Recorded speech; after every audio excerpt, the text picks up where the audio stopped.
You are what you eat. I mean, consume. You are what you consume. That's what I meant to say. Um, I've talked about this a bit in recent videos, but something specifically happened in my life in the last week or two that I think really drives this point home. So, we talked about the fact that we are energetic beings, electromagnetic beings, and that our frequency creates our reality. And our frequency, in turn, is influenced by all of the things that we consume.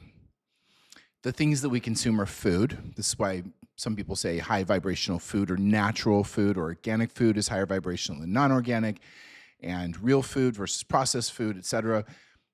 It has an impact on our frequency.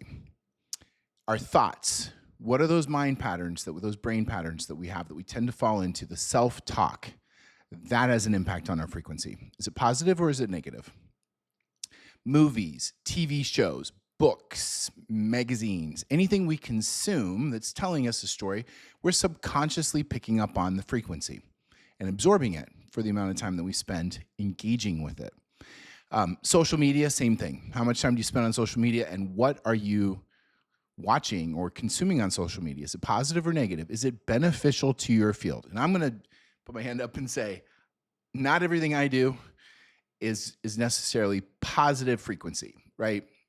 We observe negativity out in the world and things that may not influence our frequency or our field in a positive way. So your frequency is set by what you consume. Your frequency, in turn, delivers a reality and determines your magnetism. What you draw to you, what you repel away from you, is driven by your frequency. So what we consume drives our frequency. Now, what happened in my life that made this interesting? So to me, I play this game. It's a Star Wars game. It's a role-playing game, and it was consuming time, money, and energy.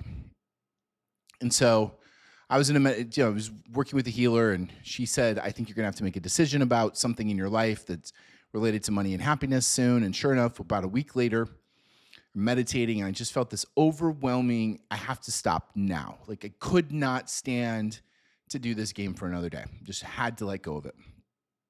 So I did. And what I found fascinating about this was there were a couple of hidden little details. First, I was creating an avatar. I was playing a role in a portion of my life that was not me, that was incongruent with who I really am, with my spirit. So I was acting in a false way, out of alignment with myself. That's part A.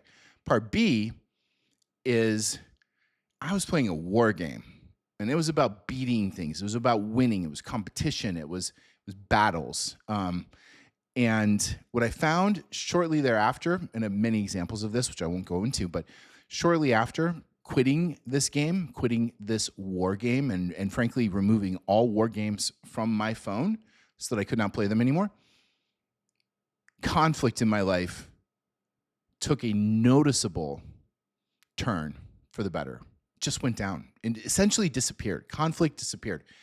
And the funny thing is that healer was like, well, when you introduce war in whatever form, you're introducing conflict and war into your field, into your reality, because it's in your frequency. And we talk about spending time. How do we spend our time? How do you spend your time?